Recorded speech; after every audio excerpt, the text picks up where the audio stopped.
Sini ngumpul, kita bakal saksiin plot balas dendam paling gila. Badai kastil kuno, mayat numpuk berdarah. Cewek ini pegang pisau berdarah. Dia jalan maju lewatin darah yang berceceran dan langsung manggil Tan Fong. Katanya kekuatan Tan Fong masih gila banget. Cowok itu berdiri bawa pedang di atas tumpukan mayat biarpun badannya udah hancur-hancuran. Dia berhasil naklukin reruntuhan kuno itu pakai sisa energinya. Dengan bangga dia teriak, "Aku udah berhasil dapetin ini." Tapi dengan badan penuh luka, dia nanya, "Lemes, kenapa lu tega hianatin gue? Gue ini abang lu, Judu." Cewek itu cuma melotot sinis ke Tan Fong dan nyeletuk dingin. "Cuy, lu tuh cuma anak angkat orang tua gue. Kita aja nggak sedarah, berani-beraninya lu ngaku sebagai abang gue." Terus tiba-tiba ada cowok muncul dari belakang sambil ketawa kenceng. Dia manggil Judu, "Jangan ngomong gitu dong." Dengar suara yang dia kenal, Judu langsung nengok. "Hei, Tongfi, sini." Cowok itu bilang, "Abangnya lumayan juga." Judu langsung lari kegirangan ke arah Tongfi, santai banget nawarin matanya Tan Fong. Tongfi langsung ngerangkul pundak Judu, sementara tangan yang satunya asik mainin bola, matanya Tan Fong yang berdarah. Nah, perhatiin baik-baik di sini mulai gila. Tongfi so asik bilang, "Makasih ya Tan Fong, berkat lo kita dapat energi dewa ini. Energi yang bakal ngisap abis sisa umur lo. Gue udah susah payah nih nanam inti penarik jiwa ini ke badan lo. Gimana, lo suka nggak sama hadiah tanda terima kasih dari kita?" Darah masih ngucur deres. Tan Fong cuma bisa ngertak gigi nahan marah. Dia balas teriak, "Judu, gue banting tulang ngebesarin lo gantiin orang tua kita. Bahkan gue yang bayarin semua biaya sekolah lo. Pas game neraka ini, mulai gue taruhan nyawa berkali-kali demi lo. Sumpah, gue salah besar udah peduli sama lo, adik durhaka." Judu malah jawab makin dingin.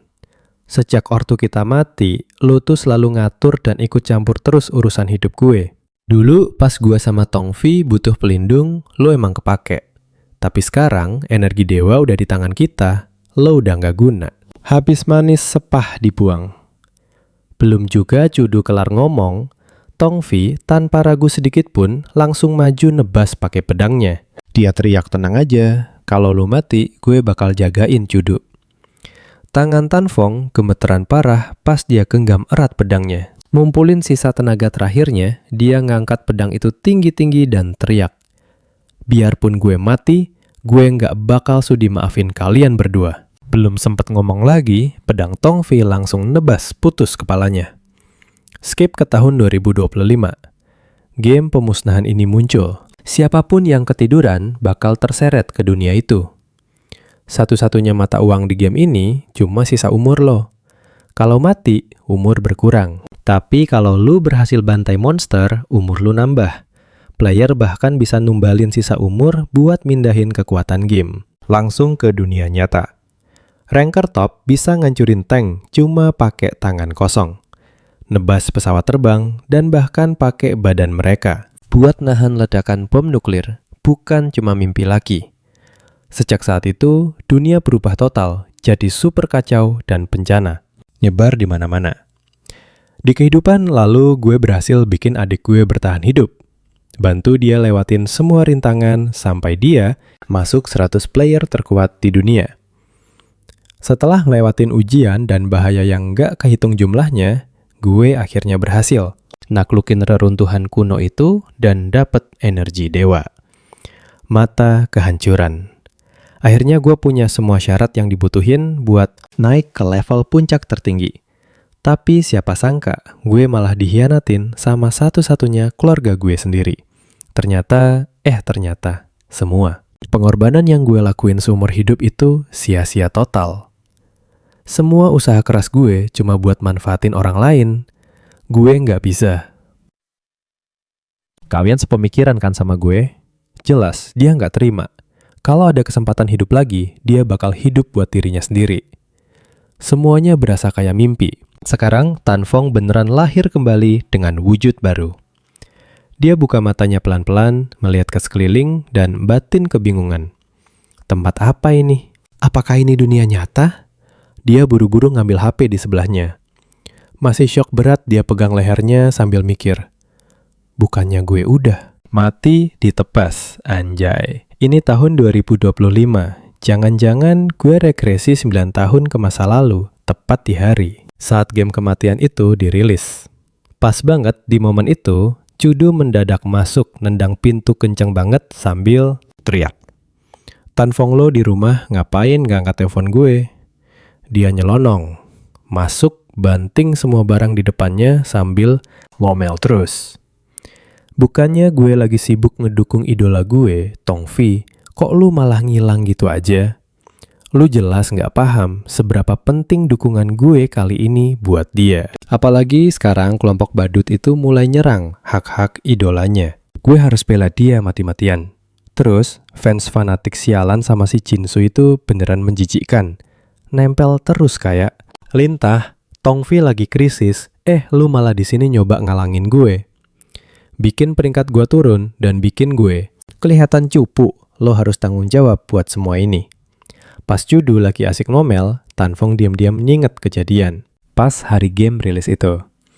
Di masa lalu, gue dibuang. Gue sama Cudu sempat berantem hebat gara-gara si Tong Vi persis sebelum game neraka itu dimulai. Tong Vi itu idol underground terkenal, dan Cudu ini salah satu fans fanatiknya. Biarpun kelihatannya keren, cowok itu aslinya cuma cowok brengsek yang diam-diam nipu banyak fans cewek, nguras habis duit dan harga diri mereka. Buat ngelindungin Cudu, biar enggak ditipu dulu, dia ngelarang keras adiknya deketin cowok itu. Ujungnya malah dihianatin. Percaya deh, kalian bakal puas banget lihat pembalasannya nanti. Sini ngumpul. Pas MC, kita lagi diem, si Juju malah nunjuk mukanya sambil teriak. Woi, lu budek ya, gue lagi ngomong nih. Gara-gara lu ranking cowoknya turun bulan ini. Kalau lu nggak ngasih gue duit sekarang juga. Tapi sebelum si Juju kelar ngomong, plak Tan Feng tanpa babi bu langsung nampar pipinya keras banget. Pukulan dadakan itu bikin Juju kaget parah sampai dia nyusruk ke tanah. Masih syok karena ditampar Juju, cuma bisa gemetaran pegang pipinya sambil gagap. Tan Feng, berani-beraninya lu mukul gue. Mata Tan Feng langsung tajam. Dia jawab, hari ini gue lagi gak ada waktu dan males banget ngeladenin lu. Tapi awas aja, kalau lu berani cari gara-gara lagi, gue robek mulut lu. Ini tuh duit warisan orang tua kita. Biarpun hidup gue susah banget, gue gak pernah pakai duit ini sepeser pun. Hari ini gue kasih semuanya ke lo. Habis ngomong gitu, dia langsung ngelempar kartunya ke arah Juju lalu jalan santai ke kamar sebelah. Sebelum pergi, dia balik badan dan ngancem, demi orang tua kita, gue nahan diri buat nggak ngabisin lo. Dengerin baik-baik mulai sekarang, gue Tan Feng nggak sudi punya adik kayak lo. Terus dia banting pintunya kenceng banget, ninggalin Juju nangis kejer sendirian. Tan Feng masuk kamar sambil bawa segelas air putih. Matanya nyala penuh tekad sambil batin di kehidupanku yang sebelumnya demi ngelindungin si Juju beban itu gue harus ngelepas terlalu banyak peluang berharga. Banyak misteri epik yang butuh nyali, malah gue relain. Dia langsung nelan beberapa butir pil. Pil nutrisi mata bikin pikirannya makin jernih. Bakal sejauh apa level gue kalau nggak ditahan sama parasit itu, batinnya. Nah perhatiin nih. Berbekal ilmu dari kehidupan lamanya, dia siap bantai semua player si Juju. Mending lu pergi mati aja, dan buat si Tong Feng gue sendiri yang bakal abisin lu. Gak lama, dia masuk ke aula super gede yang penuh pintu. Tiap pintu ngebawa ke profesi yang beda-beda. Habis ngeliatin sejenak, rasa nostalgia langsung muncul. Dalam hatinya dia mikir, aula raksasa buat milih profesi ini beneran bikin kangen masa lalu. Gue inget banget betapa paniknya gue waktu pertama kali kesini. Sampai butuh berjam-jam cuma buat milih. Kali ini gue harus cepet. Dulu gue milih jadi warrior alias prajurit demi ngelindungin si Juju. Ya, biarpun prajurit itu lumayan kuat, tapi udah gak cocok buat gue. Tanpa Juju, si beban kecepatan solo gue bakal jauh lebih gila. Kelincahan itu kunci utamanya. Oke, fix, keputusan udah bulat. Gue bakal ambil jalur profesi assassin. Dia pun nyentuh pintu assassin dan notif langsung muncul. Mata penghakiman udah sukses keikat. Mata penghakiman ngaktifin atribut uniknya skill pasif kekuatan penghakiman. Jalan pas dia login ke game ilahi dari keterabaikan. Lu otomatis dapet profesi sama bakat bawaan level paling mentok. Habis baca notifikasi dewa itu, dia senyum licik dan bilang, "Mata penghakiman." Jadi dia ikut pas gue reinkarnasi. Ternyata energi ilahi ini cuma butuh tubuh inangnya aja. Gimana pun dipotong, kekuatannya tetap jalan. Atau jangan-jangan gue bisa hidup lagi emang gara-gara ini. Tapi sebelum dia... Lu pada lihat Asep hitam itu kan? Asli. Tiba-tiba Asep pekat langsung nusuk dan nyelimutin seluruh badannya. Notifikasi lanjut lagi. Selamat, lu berhasil dapetin profesi tersembunyi. Proses ganti job sekarang. Selesai, lu resmi jadi Darkness. Nggak lama, Tan Feng muncul lagi dengan wujud barunya. Rambutnya berubah jadi perak dan sekujur tubuhnya ngeluarin aura Asep hitam yang sangar abis. Sambil melongo, kaget ya. Teriak Darkness gila. Jadi ini job hidden kasta tertinggi buat para assassin. Beda jauh banget sama prajurit yang gue pakai di masa lalu. Nggak nyangka cuma milih job aja langsung OP gini. Padahal normalnya peluang dapet job hidden level dewa itu kecil banget. Tapi kekuatan penghakiman ini bener-bener jadi jaminan mutlak. Cuma apa sih kekuatan primitif itu?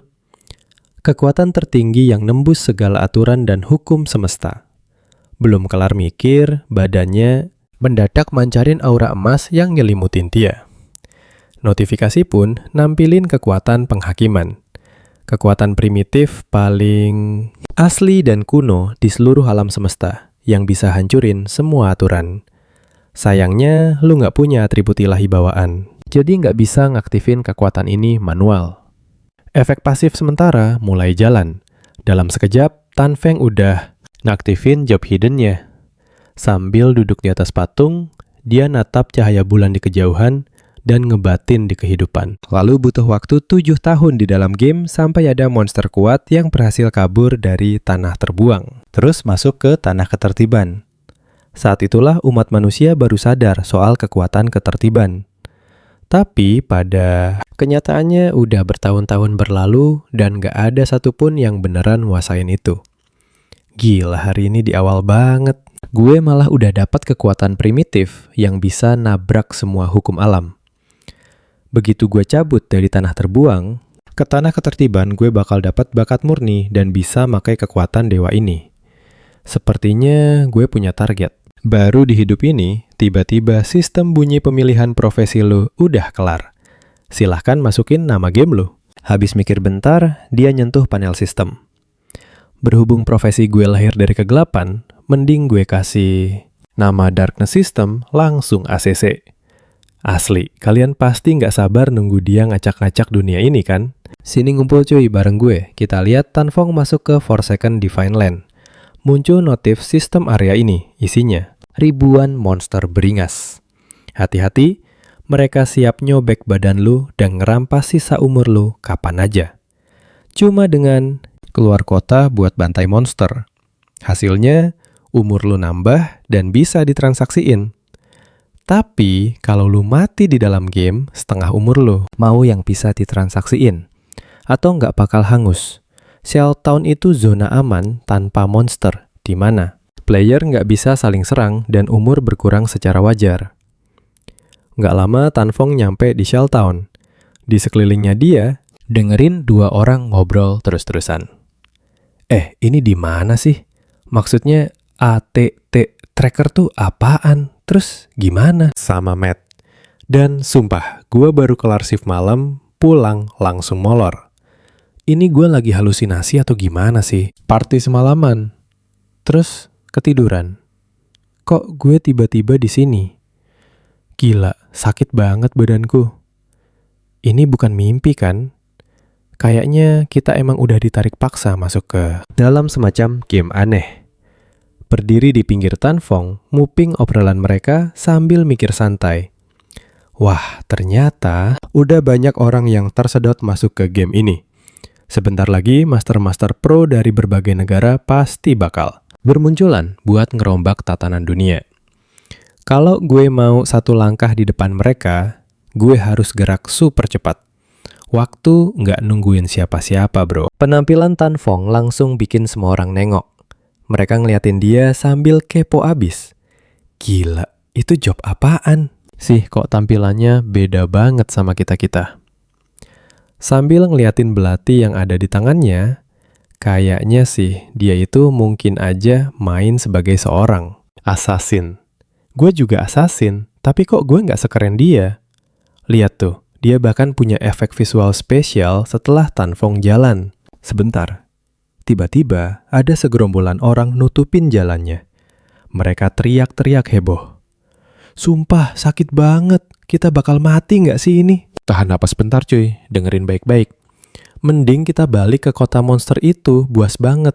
Sekali gigit, darah langsung sisa setengah. Gimana cara ngelawannya? Padahal itu cuma monster kroco cacat level bawah. Tapi walau kita berlima keroyokan bareng-bareng, kita cuma bisa ngurangin sepertiga. Nyawanya doang, sisa umur gue udah kepotong setengah nih. Terus rombongan kocak itu nunduk ngeliatin cewek yang lagi ngemper di atas tanah dan nanya, "Kayla, kita harus gimana sekarang?" Tapi tuh cewek nggak sempet panik sama sekali. Dia cuma megangin kepalanya sambil terus ngeluh, pusing abis. Di sisi lain, Tan Fong ngelirik cewek itu dan mikir, santai, Archer biasanya mulai game pakai panah pendek, tapi dia malah pakai longbow. Kayaknya dia juga punya job tersembunyi.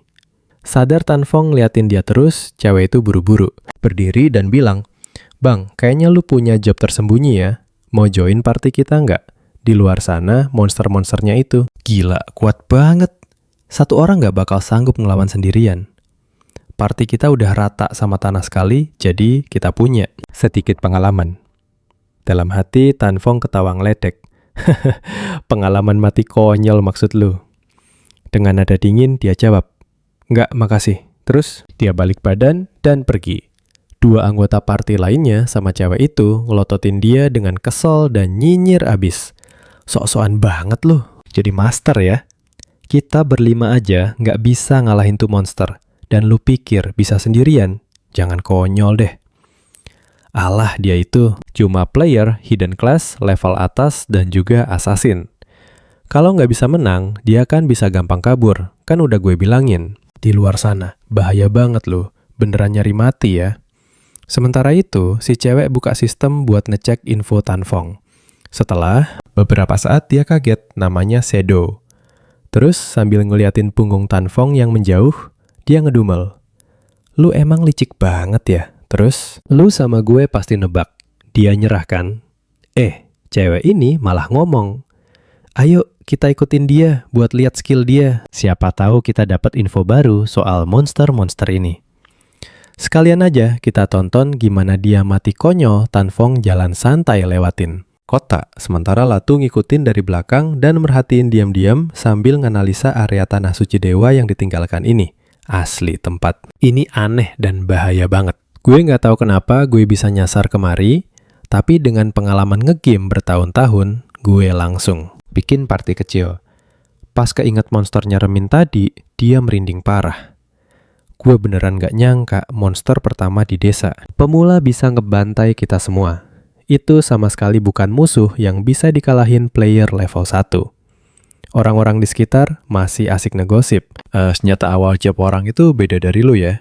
Lu pakainya belati, tapi dia malah nenteng pedang lurus gitu. Mana dia lebih cepat dari gue. Padahal agility assassin gue harusnya yang paling tinggi. Dan bajunya beda banget sama kita Lato. Terus ngeliatin sosok itu dengan serius sambil mikir. Player bernama Shadow ini nggak wajar. Kalau gue ikutin, mungkin gue bisa dapet informasi penting. Ngerasa ada yang aneh, di belakangnya, Tan Fong langsung balik badan dan ngelirik tajam lewat bahunya. Bikin party itu sama Latu buru-buru ngumpet di balik pohon sambil panik. Mampus kita ketahuan. Tiba-tiba seluruh tubuh Tan Fong mancarin aura hitam pekat. Ternyata dia lagi pakai kekuatan dari skill Shadow miliknya. Dalam sekejap mata, boom, Tan Fong langsung ngilang tanpa sisa ninggalin kepulan asap hitam yang kecampur sama cahaya biru misterius. Rombongan kocak dan Lu pelangap-pelongo ngeliat ke sekeliling dengan shock abis sambil ngebatin. Dia pergi kemana anjir? Hilang gitu aja. Apa itu skill stealth-nya? Tapi kan itu harusnya cuma skill dasar, bukan stealth job. Apaan tuh? Keren parah. Lu akhirnya bilang ke semuanya, udahlah, mending kita balik aja ke kota buat leveling. Jadi apa yang lu dan gue pelajari, kalau di luar terlalu bahaya dan lu udah mati sekali, mending mundur. Sini kumpul, kita bakal saksiin bareng gimana sisa umur pemain dipotong setengah, tapi mereka malah mikir ada harta karun atau quest rahasia.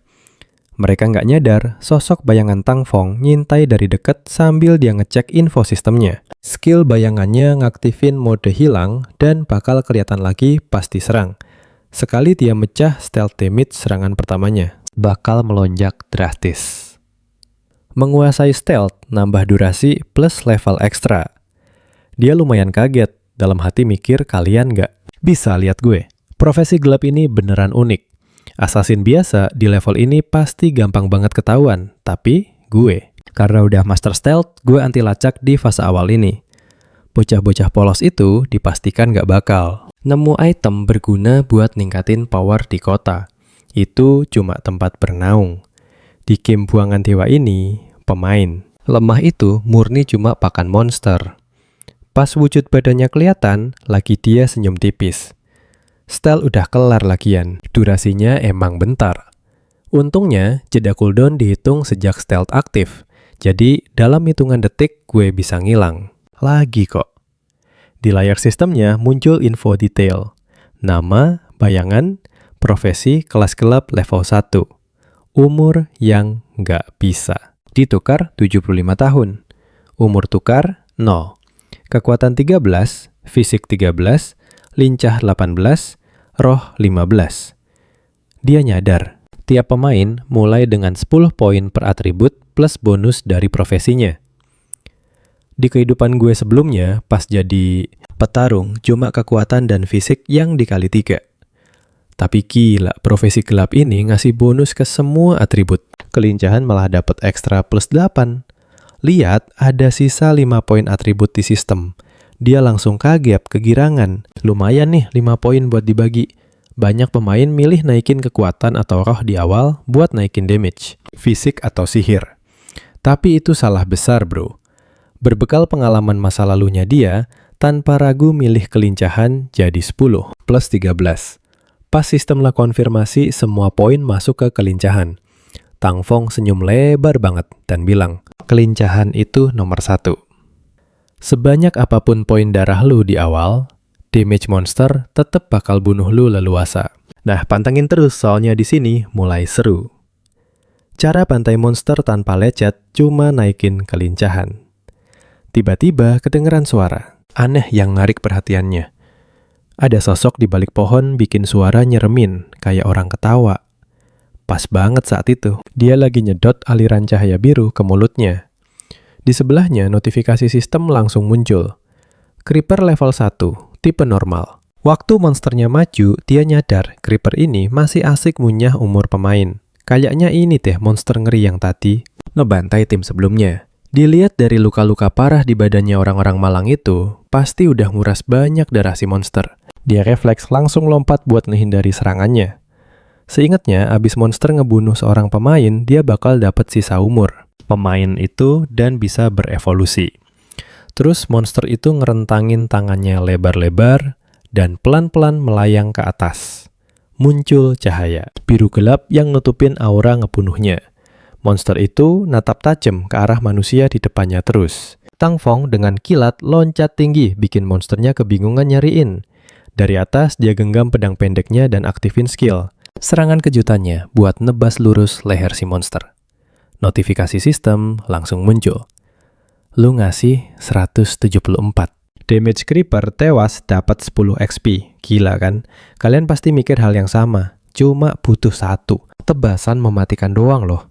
Biarpun nyerang leher, Creeper itu pasti kritikal. Tapi damage ini beneran gak ngotak. Sistem juga. Ngasih tahu skill tusuk belakang. Kalau nyerang pas musuh, gak lihat damage dikali 2. Pantesan ternyata ada bonus. Tusuk belakang juga. Combo dari banyak skill profesi ini bikin damage-nya melonjak ke level yang bener-bener nggak masuk akal. Sesaat dia diam mengenang kehidupan masa lalunya. Dia ingat banget masa-masa pas dia megang senjatanya sambil gemetaran ketakutan. Ingat zaman dulu, jurus pamungkas petarung cuma ngasih 40 damage. Susah banget bunuh satu creeper doang dan lu pasti tetap babak belur. Ingatannya pelan-pelan balik lagi.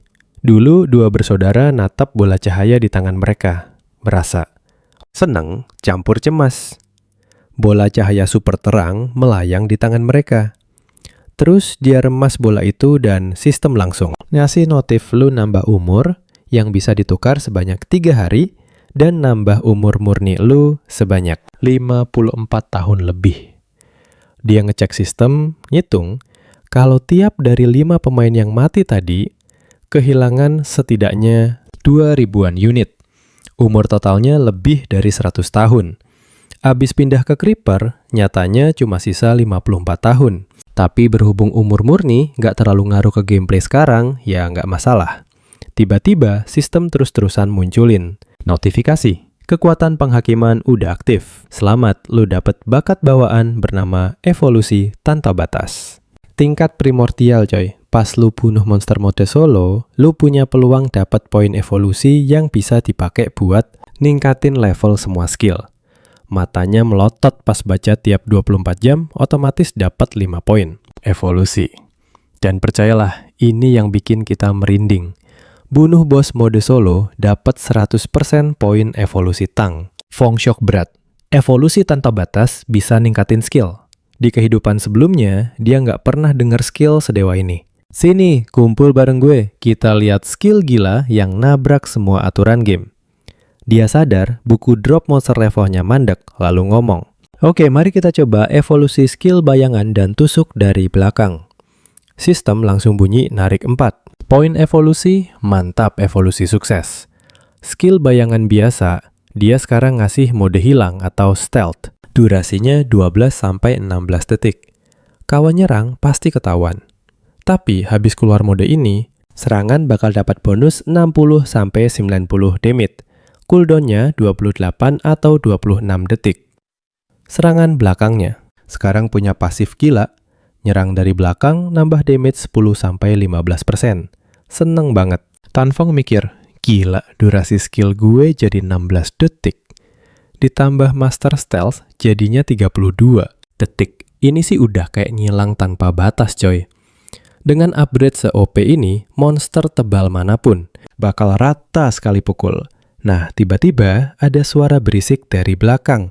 Lihat tuh, ada bocah kurus. Di sana yang baru aja solo monster kecil. Kan dari awal gue bilang, game ini tuh gampang banget. Cewek bule di sebelahnya langsung caper. "Kang tuh, kamu keren banget. Kekuatanmu pasti bisa ngelawan 10 orang. Kang tuh senyum bangga banget sambil ketawa. Santai aja, ada aku yang jagain Tan Fong. Cuek bebek matanya. Malah fokus ke atas. Si Kang tuh so asik nawarin bro. Kelihatan susah ya main solo. Mau bareng kita? Perhatiin baik-baik ya, mereka berdua sama sekali nggak sadar ada sepasang mata merah nyintip di atas. Tan Fong langsung kenal. Matanya monster, dia refleks aktifin skill bayangan. Pas cewek itu lihat dia ngilang, dia langsung kaget. Nanya, kemana orang tadi? Kang tuh ngejawab, palingan takut lihat badanku yang kekar ini, hahaha. Pas mereka asik ketawa, laba-laba raksasa jatuh dari pohon. Kang Tu dongak ke atas dan kaget setengah mati. Astaga, benda apa itu woi? Dalam sekejap, 2 beban itu langsung jadi camilan bos. Notifikasi sistem pun muncul. Feeder level 1 rank perunggu bawa segerombolan kroco, laba-laba kecil level 1. Tan Fong yang mumpet ngebatin. Feeder ini kan bos buat pemula. Darahnya 1600, nggak ngotak buat kroco biasa, apalagi dia. Bawa banyak pasukan laba-laba kecil. Dia langsung aja maju tanpa ragu. Momen pas nih buat ngetes skill. OP barunya ini dari balik kegelapan, dia nebas lurus langsung ke arah kepalanya. Bos itu sontak teriak kesakitan parah ngeluarin raungan kencang. Dia lanjut kasih tebasan maut ke perutnya. Lalu aktifin lagi skill bayangan buat nyilang ke dalam gelap. Feeder yang luka ngamuk brutal banget. Sistem bilang damage 338 masuk. Karena kena titik lemah, dia kena pantulan damage 9 poin. Gila, bahaya banget untung gue. Lincah, kalau kena 120 damage aja bisa langsung tewas. Tapi damage-nya 300 lebih. Hahaha, asik banget. Nggak nemu musuhnya di mana. Monster itu ngamuk ngancurin pohon. Kalian sepemikiran kan sama gue bos ini? Pinter, dia nggak cuma diem, tapi nyerang membabi buta. Tan Fong ngumpet di balik pohon tinggi baca situasi. Makhluk itu brutal, nyerang semua arah tanpa pandang bulu. Sementara kroco laba-labanya lagi siaga penuh, maju sembarangan itu konyol banget. Dan tebakannya 100% akurat, tiba-tiba aja nih. Laba-laba raksasa itu mulai merayap pelan ke arahnya. Sebuah batu dilempar kencang, nembus udara, melesat tajam lalu. Bam, kena telak banget di bagian perutnya. Sistem lapor damage 299 poin masuk sempurna. Tan Fong ngambil sebongkah batu lagi sambil mikir, sudah kuduga. Sambil nyender santai, dia mulai ngitung damage. Utamanya datang dari combo plus bonus dari keluar mode stealth. Pakai pasif bayangan dan skill profesinya. Lemparan batu aja rasanya kayak kena hantam truk. Dia bayangin, ngelempar batu lagi. Nebatin kalau dia. Cuma perlu nunggu cooldown bayangannya selesai, baru lempar lagi. Titik lemah yang kena tadi masih terus nerima damage. Sesuai rencana, batunya ngasih efek spesial setara tusukan belakang dari mode ngilang yang nembus. Kena titik lemah. Sistem muncul ngasih 279 damage. Dia lalu langsung hilang lagi, bersembunyi. Di balik pohon, mikir sebelum pakai skillnya lagi. Satu batu udah di tangan, siap dilempar begitu cooldown. Kelar, dia bakal nyerang lagi dari balik kegelapan. Di saat yang sama, kota mendadak. Heboh dengan suara update papan peringkat. Pemain kelas bayangan baru aja nge-solo bos tingkat perunggu. Dan jadi orang pertama yang tembus level 2 papan peringkat kota langsung aktif. Semua orang melongo pas. Sistem ngumumin pemain bayangan level 2 telah muncul. Warga heboh. Ya ampun, aku aja mati konyol. 2 kali dihajar monster kecil. Lah ini orang malah bisa bantai bos sendirian. Kalau ada yang tahu, tolong kenalin dong. Dia main solo kan? Asli, kalian berinding juga kan lihat cara dia main? Sini kumpul. Kalian wajib lihat momen gila ini. Cowok keringetan ngomong ke Kak Lato kalau Shadow itu nama yang baru muncul. Lato ikutan shock. Dia gelagapan. Itu dia. Gimana bisa secepat itu naik ke level 2? Ini di luar nalar. Dia bahkan ngalahin bos sendirian. Padahal satu. Tim, kita aja kembang kempis lawan monster biasa. Mana mungkin dia bantai bos level bronze sendirian. Lelucon macam apa ini? Apa sistemnya lagi error? Chanu bener-bener gak habis pikir dan nyeletuk. Laba-laba raksasa itu mati dibunuh seseorang. Tapi kok masih ada laba-laba kecil? Terus, Shadow ini siapa sih?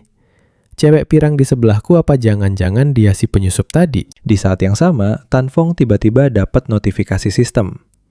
Kamu telah berhasil membunuh bos Nurturer level bronze. Benar-benar gokil. Kamu dapat 300 poin pengalaman. Selamat, kamu udah naik ke level 2. Selamat juga, kamu dapat 2 poin evolusi. Selamat, papan peringkat Vo udah berhasil dibuka. Lalu, kamu dapat 1 poin reputasi. Pengumuman itu langsung menggema seisi kota.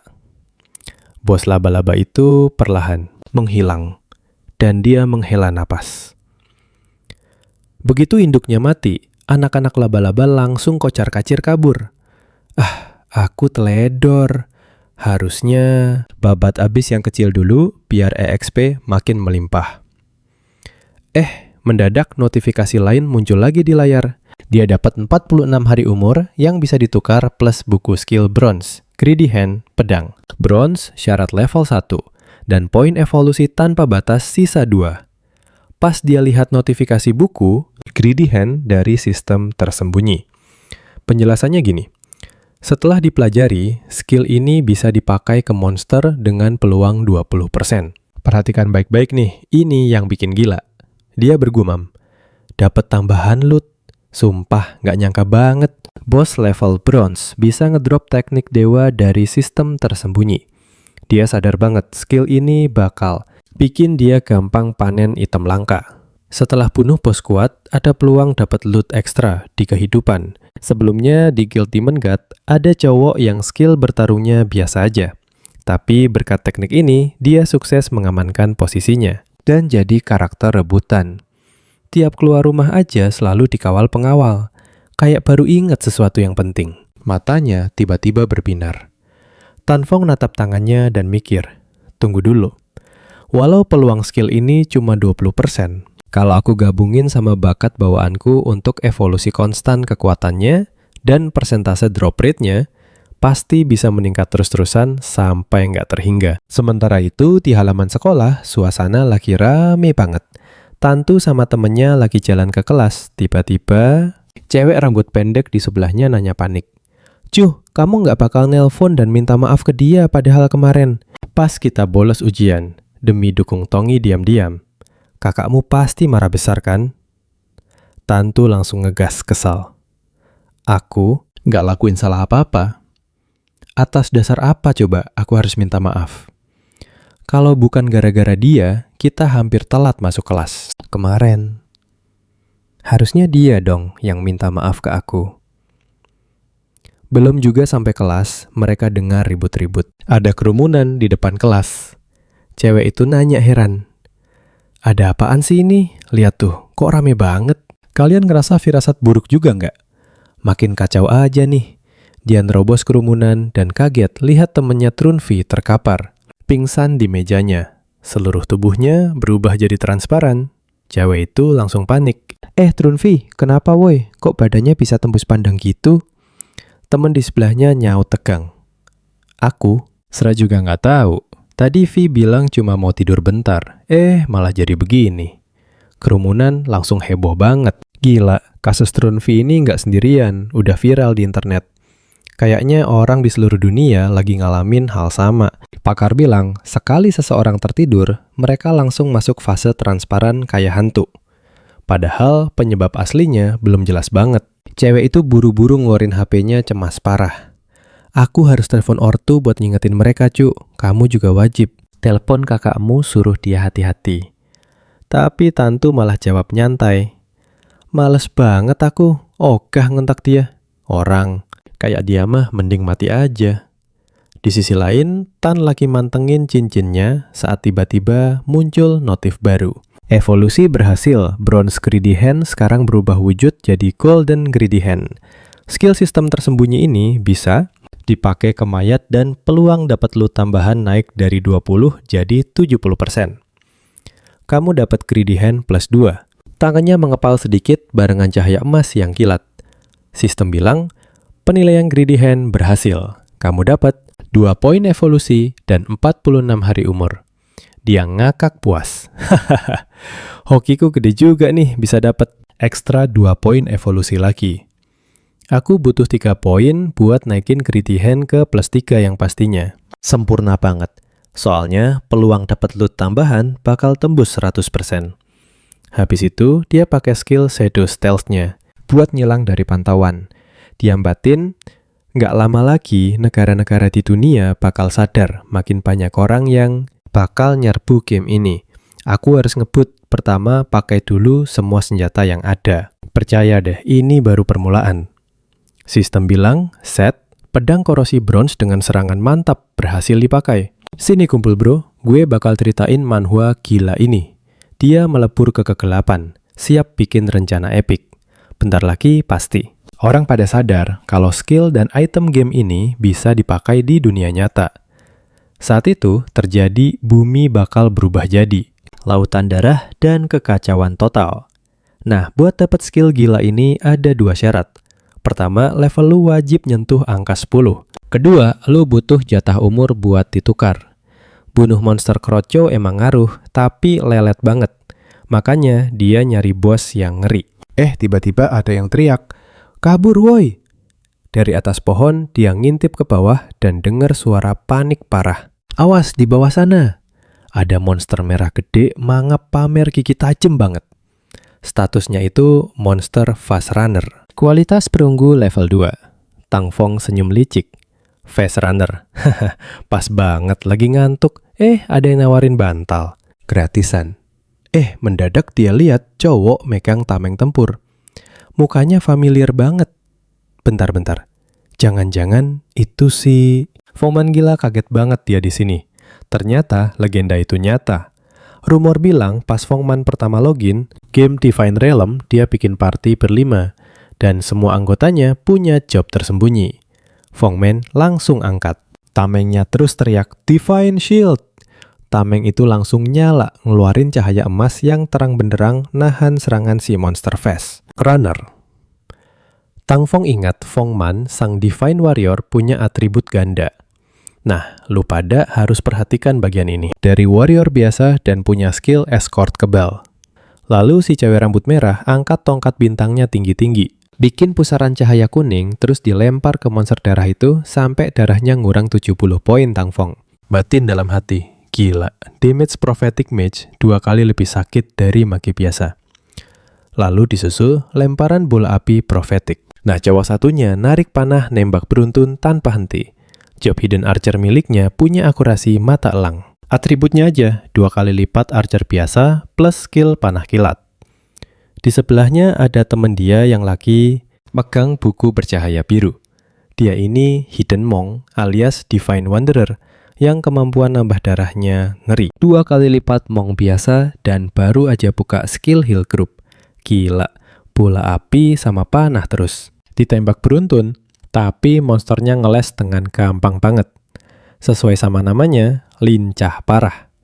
Bahkan sampai tameng pelindung aja, bikinan Fongman mulai retak dan dia mengerang kesakitan. Si Archer panik dan bilang, "Nggak sepadan bro, bos ini." Kecepatan serangan jarak jauhnya bikin kita susah mukul Fongman. Langsung teriak, "Woi, healer, isi darah gue, yang lain terus." Nyerang cicil terus aja sampai mampus. Tanda plus hijau lalu muncul di atasnya tanda darahnya ngisi. Tang Fong cuma ketawa remeh.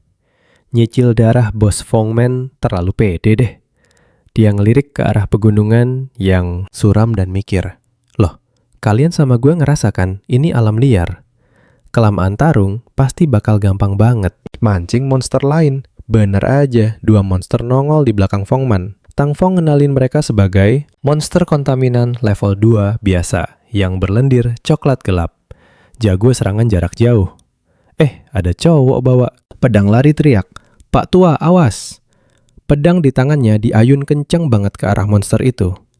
Tang Fong mikir lumayan juga, ternyata ada job hidden yang belum pernah gue lihat. Cowok itu genggam pedangnya kuat. Coba nyabut, tapi gagal. Pas lihat darahnya ngurang 33%, dia ngumpat. Defense-nya tebel abis. Tiba-tiba, monsternya mangap dan muntahin cairan biru abu-abu lengket. Dia merangkak susah payah di cairan itu sambil teriak, "Sialan pergerakan, gue jadi lambat banget kampret." Cewek rambut merah itu ikut ngumpat bangsat. Pas lihat monster itu manjangin.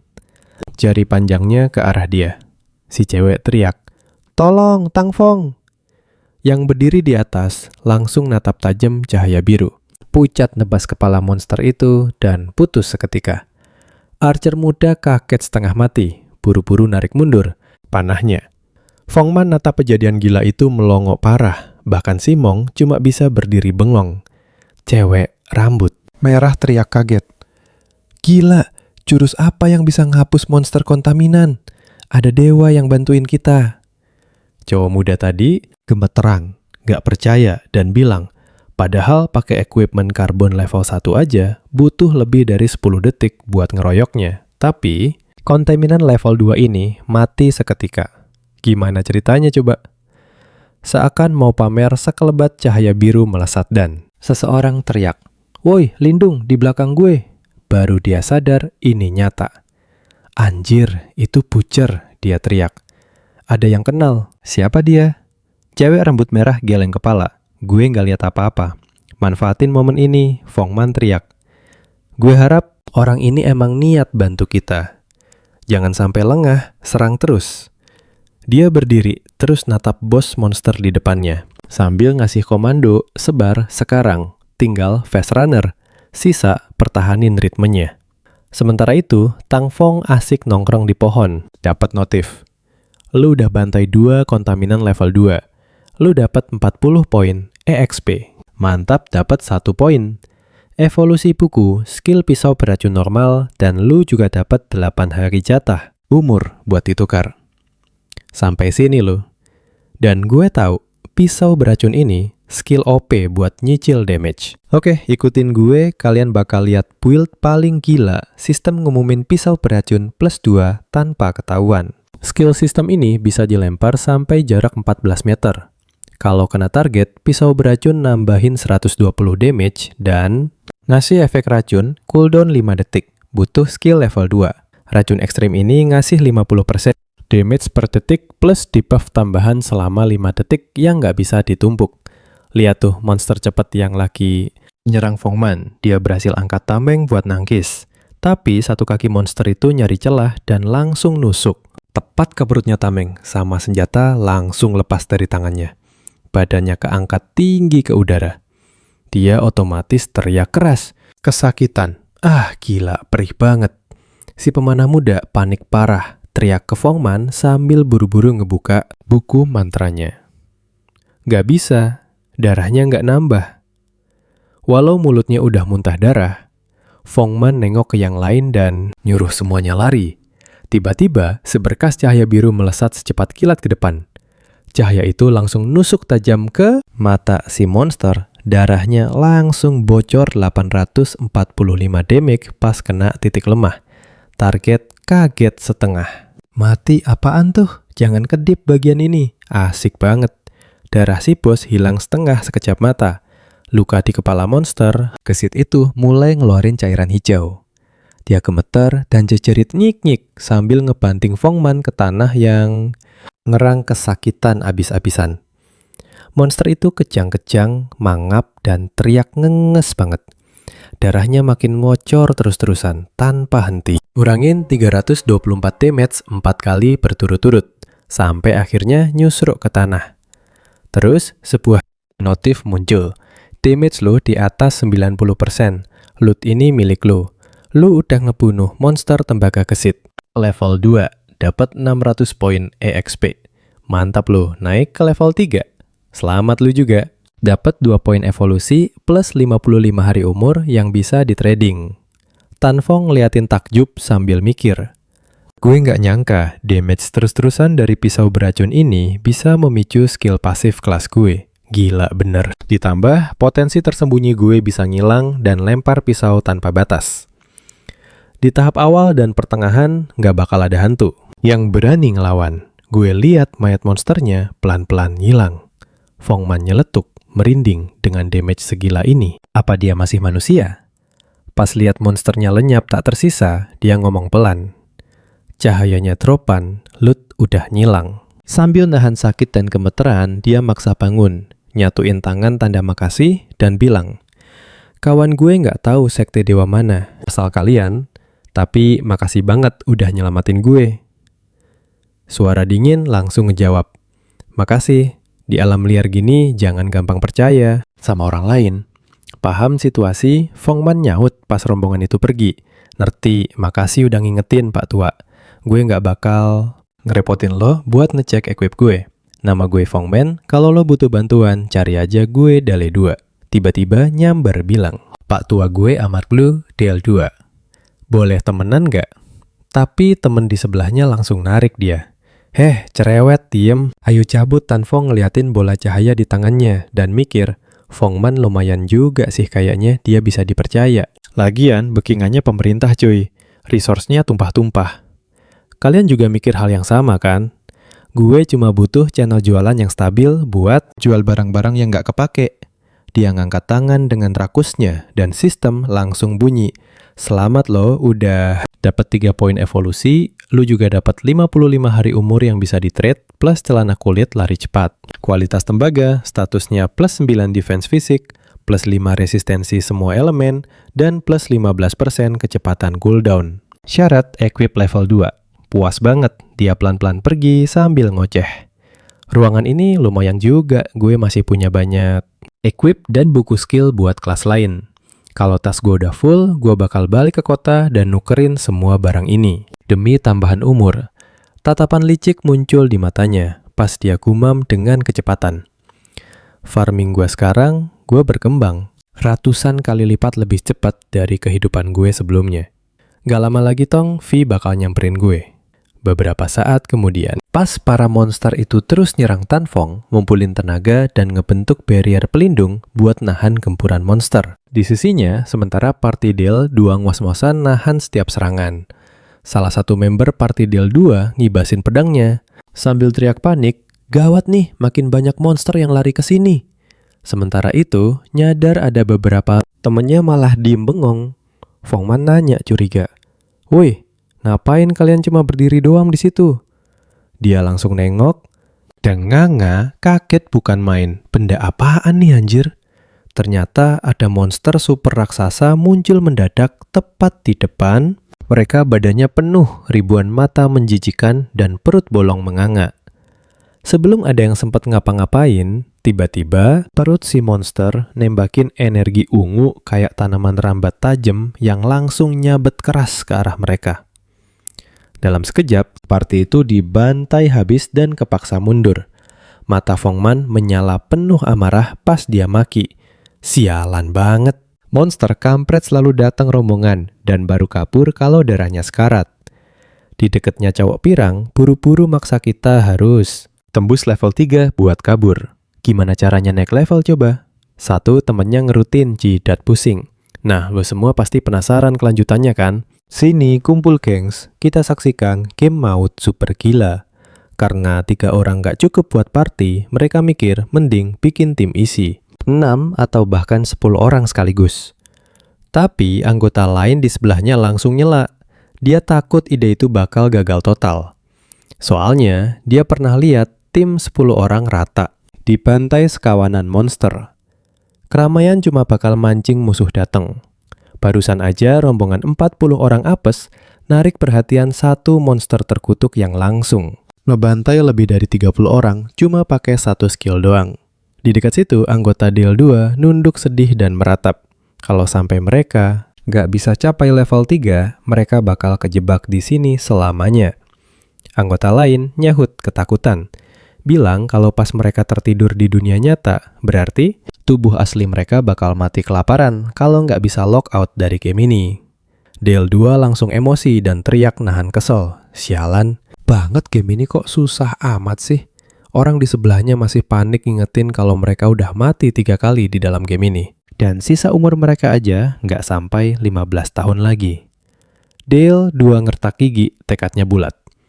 Apapun yang terjadi, mereka pantang mati lagi. Tepat saat itu, papan peringkat kelas mendadak muncul bawa notifikasi. Peringkat 1 ada Shadow Assassin, peringkat 2 Bongman, dan peringkat 3 Warrior Baldel. 2 auto melongo kaget. Dia sampai mikir keras, kok si Shadow ini bisa naik level secepat kilat? Pasti dia tahu cara nembus level 3 dan kabur dari game neraka ini. Langsung deh dia nyuruh anggota timnya, sebarin berita ini. Kalau Shadow bisa bantu mereka capai level 3, dia bakal bayar 10 juta cash. Orang lain auto kaget. Hah? 10 juta? Nah, perhatiin deh di sini, makin seru. Dale 2 yakin banget uang 10 juta nggak bakal ditolak. Sementara itu, Tan asik lanjut, bantai monster satu persatu. Notifikasi sistem berkedip tanpa henti. Selamat lo, berhasil bunuh kontaminan level 2, dan dapat 20 poin XP. Poin evolusinya nambah 1. Habis baca notifikasi itu, dia senyum puas banget. Dan mikir, mantap.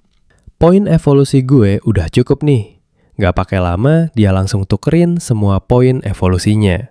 Buat skill tangan serakah sistem ngumumin kalau dia udah pakai 5 poin evolusi sisa 0. Info detail soal tangan serakah NG6 pun muncul. Skill assassin ini bisa dipakai ke mayat monster, kasih peluang 110-160% buat dapat loot ekstra. Nggak cuma itu, ada peluang 20% buat upgrade level lootnya.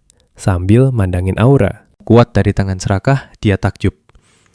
Peluang 20% buat upgrade efek ini sih overpower banget abis. Apa? Mungkin bisa tembus 100 atau 200% nggak ya? Kalau terus ditingkatin. Pas lagi asik mikir, mendadak ada suara dari jauh yang narik perhatiannya. Dia noleh ke depan dan, wah, seekor bos monster mendadak muncul dari tanah. Seekor monster terkutuk tingkat tembaga dia melongo kaget dan spontan teriak, wah, Itu monster terkutuk. Ya, kelihatannya bos ini lagi ngorbanin umurnya sendiri buat maksa. Berevolusi ke tingkat perak.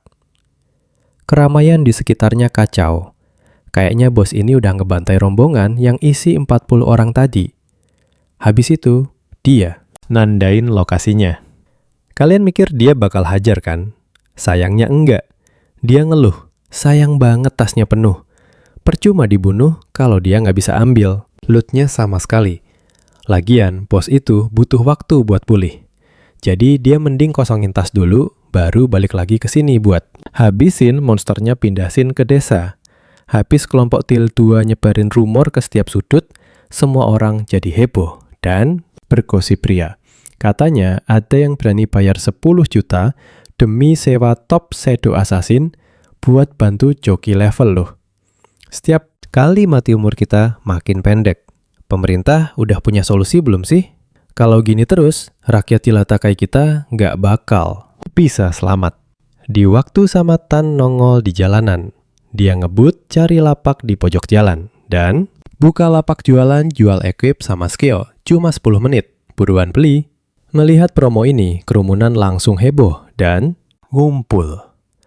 Semua penonton di sekitarnya saling berbisik. Semangat gila cuy, kapan orang ini muncul? Dia ini kan pembantai bos tembaga. Lihat tuh, namanya dia udah pakai 2 set perlengkapan tembaga. Terus sekarang malah jual 2 set lagi. Apa mungkin dia si top shadow assassin? Tapi kok wajahnya ngeblur ya? Pada bingung. Oh, ternyata dia ngaktifin fitur topeng. Berarti penampilan game dia itu ciplakan asli dari dunia nyata. Pantesan sok misterius. Tepat saat itu, cewek bertopeng nyamperin dia dan nanya, "Gimana caranya gue beli skill sihir es ini?" Tan gercep jawab, "Harganya 100 hari umur nyawa." Sempat jeda bentar, Tan mulai mikir cewek ini. Pasti Greyros. Dia lagi duduk di peringkat 11 di leaderboard. Dan dia juga pakai mode topeng, persis kayak gue. Dengar harga segitu, si cewek kaget banget. 100 hari? Gila, kemahalan. Bisa kurang lagi nggak harganya? Tanpa mikir panjang, Tan jawab. Teknik standar angin puyuh es bisa bantu banget ningkatin tingkat munculnya monster. Di awal fase sistem sihir 100 hari itu udah murah banget, bos. Terus si cewek nawar, gue bayar pakai uang. Asli aja ya, Tan ngelirik dan balas santai. Kalau lo tajir merintir, beli aja umur orang lain dulu, baru transaksi sama gue. Selama nggak ada yang nawar lebih tinggi, harga ini gue kunci buat lo. Cewek itu diam sebentar sebelum bilang, "Tolong tunggu sebentar ya." Habis itu, dia balik badan buat diskusi sama timnya. Menurut kalian gimana para anggota tim cepat nyuarain pendapat mereka? Gua sih setuju aja beli teknik angin puyuh es ini. Ini bakal bantu grup kita naik level 3, lebih kilat. Plus target utama, ya kabur dari sini. Leveling cepat kan, berkat pimpinan dia. Asli gengs, kalian pasti nggak sabar nungguin kelanjutannya. Sini ngumpul cuy, kita lanjutin manhwa gila ini. Cewek itu langsung ngomong ke kelompoknya, "Kalian transfer umur yang bisa ditukar ke gue nanti di dunia nyata, pasti gue bayar pakai duit tunai." Dia lanjut, balik badan ke Tan Fong dan bilang, "Ini buat masa 100 hari, mari kita negosiasi." Tiba-tiba aja ada notifikasi muncul. Kamu berhasil jual teknik badai es dan dapat 100 hari umur. Sisa umur yang bisa ditukar. Nambah dari 268 jadi 368 hari. Tan Fong natap. Dia sadar kalau umur mereka pasti jauh lebih dari 100 hari. Pas cewek itu dapat tekniknya dan pergi, tiba-tiba si Del 2 muncul entah dari mana. Dia nyamperin sambil teriak, "Akhirnya ketemu juga lu Shadow. Gue kasih lu kesempatan. Bawa gue ke level 3 dan pas kita balik ke dunia nyata, gue bayar 10 juta tunai." Asli, semua orang di luar kaget banget dengernya. Bayar 10 juta cuma buat nyari si Shadow gila, cari duit 10 juta gampang banget anjir. Di saat yang sama, Del 2 dengan PD-nya ngomong, "Bapak gue itu bos besar perusahaan lu, bisa cek sendiri kok. Tenang aja, duit gue banyak." Sombong amat nih bocah. Perhatiin bagian ini cuy. Tan Fong diem aja, tapi dia ngerasa kenal. Di kehidupan sebelumnya, si Del 2 ini ternyata bos. geng kriminal yang akhirnya ditangkap polisi. Beritanya bilang dia pakai uang tunai buat beli umur manusia. Secara ilegal, nyulik orang buat dipekerjakan paksa. Parahnya lagi, dia nggak segan ngebunuh siapapun yang nolak nurut. Beneran, cewek brengsek. Setelah mikir bentar, suara dingin Tan Phong langsung keluar. Gue nolak. Wah, sedetik kemudian, si Til 2 kaget banget. Nggak nyangka bakal ditolak. Terus dia nyoba so asik lagi dan bilang, Shadow, meskipun elo itu. OP banget di game ini. Nggak ada yang tahu wujud aslinya gimana di dunia nyata. Kalau lu ikut gue jamin lu dapet makanan mobil rumah dan cewek terbaik ke depannya. Tan Phong santai banget, tanpa ragu sedikit pun, dia langsung menjawab sinis. Kalau lu nggak beli apa-apa, minggir deh, jangan ganggu jualan gue. Wah, denger itu, si Del 2 langsung emosi parah, nahan marah dan teriak. Lucu banget lu, gue ngikutin lu karena gue hormatin lu ya. Coba aja kalau kita lagi, di dunia nyata udah gue hajar lo. Kita semua tahu ini bakal kacau. Mata Tan Phong mendadak berubah pancaran cahaya mulai keluar dari matanya. Dia natap Del 2 tajam banget. Satu kata lagi dan umur lo bakal jadi 0. Gila di momen itu juga. Aura hitam mengerikan meledak dari badannya. Bikin kelompok si Del ketakutan setengah mati. Mereka langsung lari kocar-kacir sambil teriak, "Woi, tungguin gue!" Dalam sekejap, semua barang dagangan Tan Phong ludes terjual. Kamu udah berhasil jual jubah tembaga bersinar dan dapat 19 hari umur. Umur kamu nambah dari 527 jadi 546 hari. Tan Phong buru-buru tutup lapak dan pergi. Semua udah laku, sekarang saatnya ngurusin si manusia terkutuk itu. Nah, di titik ini tuh, si Bangar belum ada yang sadar kalau umur bisa ditarik jadi kekuatan di dunia nyata. Nggak ada yang nebak kalau game gila yang ditinggalin dewa ini bakal ngancurin tatanan dunia nyata sampai hancur lebur. Kehidupan normal yang biasa kita banggain bakal nggak ada artinya lagi. Kalian setuju kan? Ujung-ujungnya cuma kekuatan murni yang berkuasa.